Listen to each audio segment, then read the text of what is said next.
고발 사주 의혹 위기의 진실 공방 양상이 치열해지고 있습니다. 윤석열 캠프 입장에서는 조작됐다, 공작의 느낌이 난다라는 격앙된 반응을 보이고 있고, 여권에서는 윤 총장이 사주한 것 아니냐라는 의혹의 목소리에 비판의 목소리를 높이고 있는 그런 상황입니다. 그 가운데 오늘 한겨레 신문이 논란이 됐던 그 고발장을 입수해서 보도를 했습니다. 어떤 내용이 있는지 함께 살펴보겠습니다.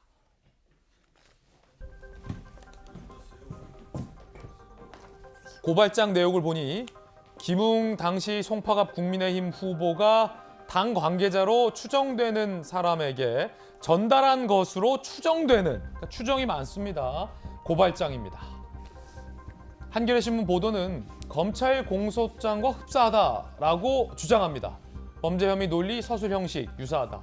총선 전에 수사해달라, 신속한 수사 진행을 촉구하며 총선 전 구체적 시기가 특정됐다라고 한겨레 신문은 보도합니다. 법리 검토까지 했다라는 의혹도 제기됩니다. 공직선거법상 허위사실 공표죄 관련 2014년 대법원 판례를 붙이는 등 법리 검토를 마친 흔적이 보인다라고 한겨레 신문은 주장하고 있습니다.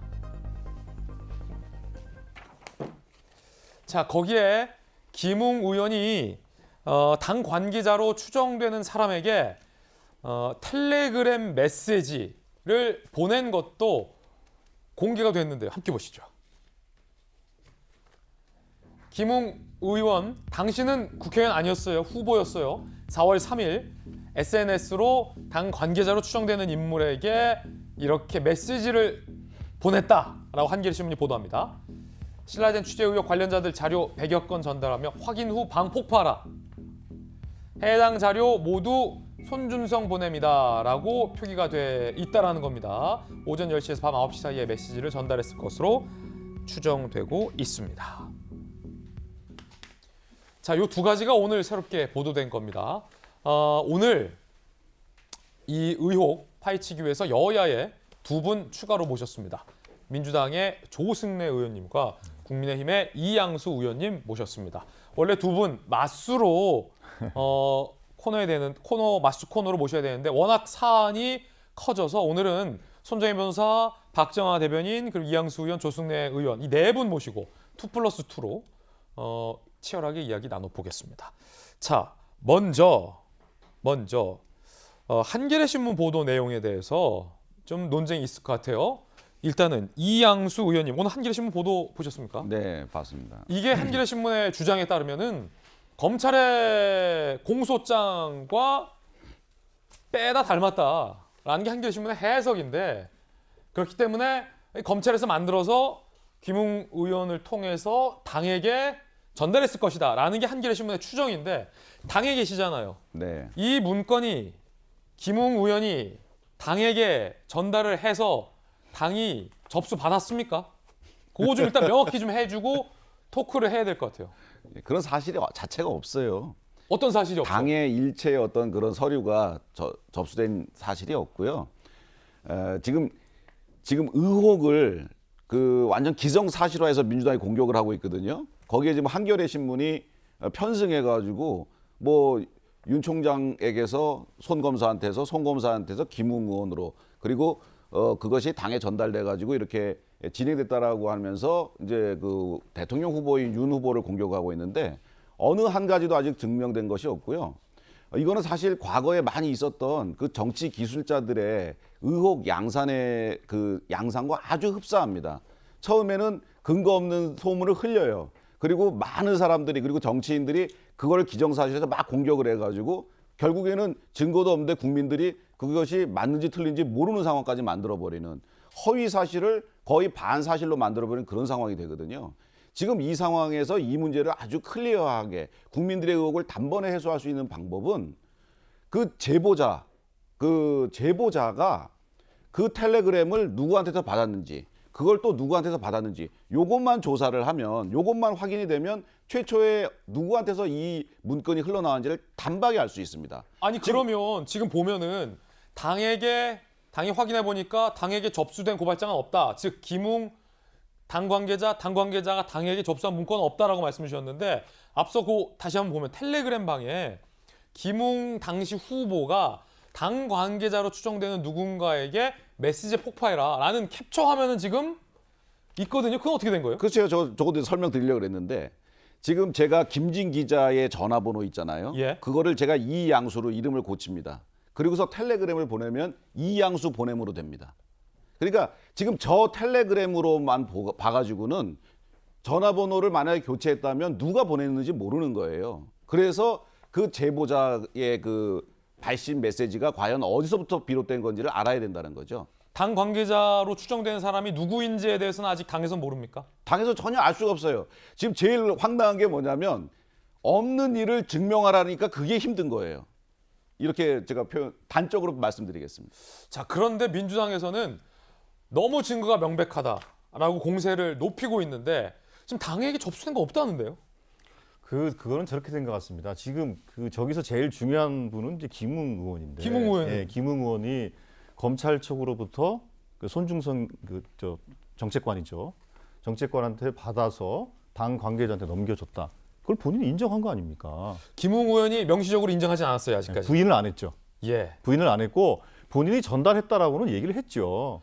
얘기를 명확히 했고 기억이 안 난다라고 하면서 김웅 의원이 말을 좀 흐리고 있어요. 말을 흐리고 있는데 그거는 전달한 바가 없으면 전달을 안 했다고 했겠죠. 처음에는 오늘 이제 뉴스버스의 보도에 의하면 예. 취재를 하면서 그 기자가 김웅 의원하고 통화를 한 거 아닙니까? 네. 통화를 하면서 이렇게 취재를 했다. 처음에는 그런 사실이 있냐 물어봤 아마 본인이 직접 작성한 것 같다.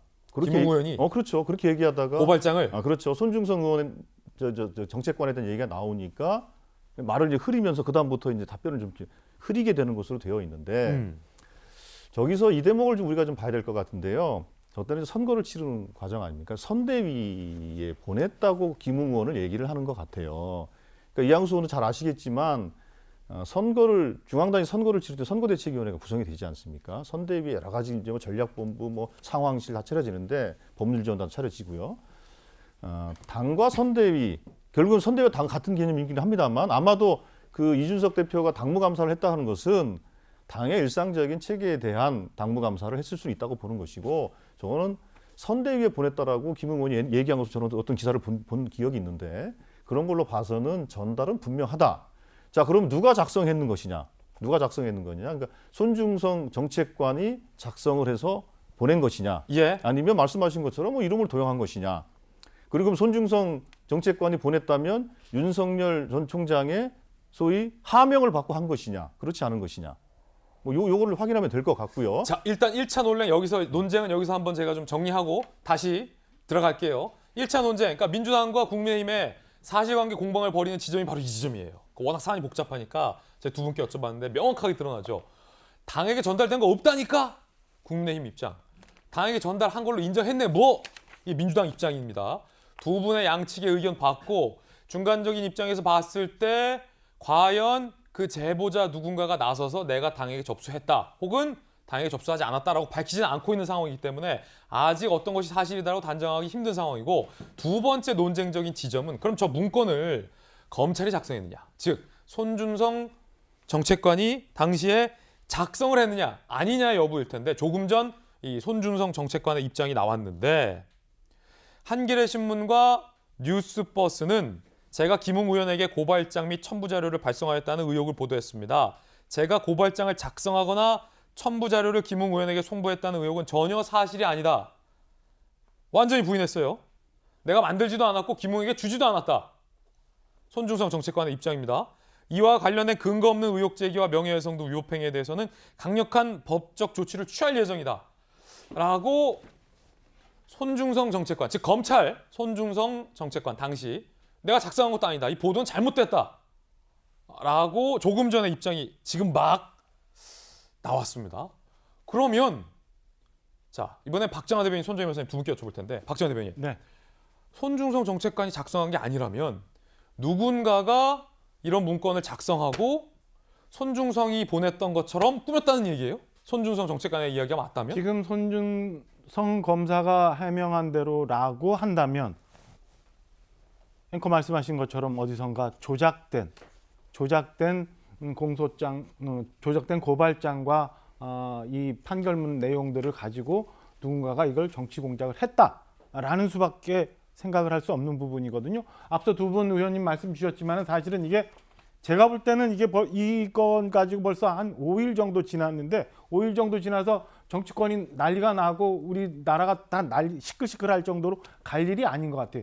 한 3가지 대목만 챙겨보면 돼요. 첫째 하나는 지금 우리가 얘기하고 있는 생산. 과연 이게 어디서 생산이 됐느냐. 검찰에서 지금 내부 조사한다고 하는데 크게 어렵지 않아요. 지금 이 판결문이나 이런 내용 같은 경우는 검사, 판사 아니면 사건 당사자 외에는 열람해 볼 수 없는 거라는 거거든요. 그러면은 사실은 그 열람 기록만 챙겨보면 과연 누가 했는지 얘기가 나올 수 있는데 이걸 며칠씩 조사를 아직 안 하고 있는 것도 좀 의아한 거. 빨리 저는 그 조사 결과가 나오면 이런 혼란이 없지 않을까라는 생각이고요.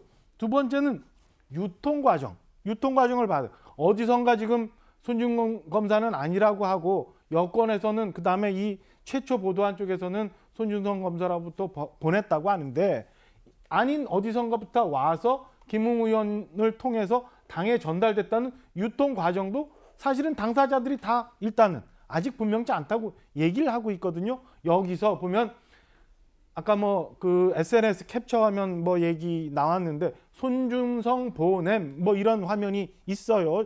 좌측 상단에. 그래서 이걸 가지고 여권에서는 이거 손준성 검사가 김웅 의원한테 보냈다라고 하는데 다들 인터넷 보면 다 나오겠지만 손중선이라는 글자체와 보냄이라는 글자체가 또 달라요. 예. 그래서 이건 뭔가 충분히 조작의 개연성도 있다라는 말씀 하나 드릴 수 있고요.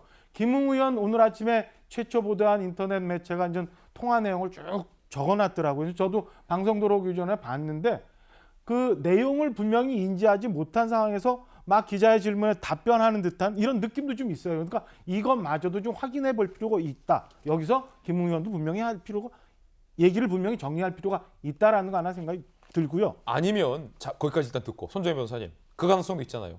손준성 정책관이 사실이 아닌 이야기를 하고 있을 가능성. 그러니까 너무 많은 정보들이 나오고 있는데요. 만약에 조작됐다 해도 큰 문제이지만 조작이 되지 않았고 사실이라고 해도 큰 문제인데 정치권의 어떤 대응의 방안에 대해서 저는 말씀드리고 싶은데요. 이 사건의 본질은 검사가 정치적인 사안에 개입을 해서 공정한 심판자가 될 검사가 검찰권을 남용했을 가능성에 대한 의혹 제기가 된 사건입니다. 그 다음에 윤 총장이 지시했는지 알았는지 여부는 부차적인 문제이기 때문에 검찰 조직의 어떤 신뢰성과는 굉장히 치명적인 사건이 될 가능성이 있는 겁니다. 만약에 왜냐하면 사실이라면? 검사는 첩보를 이첩받아서 인지수사를 하는 부서이지 첩보를 받아서 특정 정당이나 특정인이나 특정 단체에게 고발하라고 시킬 만한 권한도 없고 그렇게 되는 것 자체가 위헌적이고 위법한 행위이기 때문에 손준성 검사가 실제 어떤 행위를 했는지는 정말 면밀하게 살펴봐야 되는 사건이라고 말씀드릴 수 있고요. 예. 그렇기 때문에 이게 이제 미래통합당 시절의 일인데 지금의 야당이 지금 우리는 관여 없는데 조작하고 있다 이렇게 해서는 지금 한겨레 보도에 나오는 수많은 자료들을 봤을 때 구체적인 시점까지 특정되어 있어서 시점도 조작한다면 조작이 가능하겠죠. 다만 그게 사실일 가능성을 열어두고 만약에 검사가 그런 일을 했다고 한다면 이거는 명백한 위헌행위이기 때문에 이거는 재발 방지라든가 책임자에 대한 엄중 조치가 필요하다는 전제하에서 나가야 되는데 그게 없이 만연히 정치 공작이라고 했을 때는 약간 그러면 뭔가 윤석열 총장과의 어떤 윤석열 총장을 대권 후보로서 유지시키기 위해서 조금 더 사안을 왜곡적으로 지금 몰아가는 거 아닌가 이런 인식을 줄 여지가 있고요. 왜냐하면 이 고발장의 전반적인 상황을 보면 야당의 다른 정치인들도 많거든요. 근데 이 고발장은 한결같이 무엇을 수하고 있냐면 윤 총장과 검찰 조직을 수하고 있어요. 고발장 내용에도 검찰은 일을 열심히 하고 있는데 이런 허위 사실로 이런 사람들이 윤 총장 일가라든가 검찰 가족에 대해서 음해하고 있다. 이게 이 고발장의 내용이거든요. 이 고발장이 실제로 수사가 진행됐을 때의 수혜자는 윤 총장 가족 그리고 검찰 조직이에요. 근데 4월을 생각해 보시면 검찰 수사권 조정이나 이번 정권에서 검찰이 사실 권한을 많이 잃었거든요. 그걸 연계해서 생각한다고 한다면 이게 무작정 정치 공작이기 때문에 정치적인 공방으로 끝낼 문제이냐를 한번 생각해 보셔야 될 것 같고요. 알겠습니다. 일단 거기까지 듣고서 이야기 제가 한마디 이어갈게요. 그러면 이거에 대해서 말씀을 드릴게요. 잠시만요. 우리 관계자들의 이야기 한번 듣고서 이양수 의원께 발언권 드리겠습니다.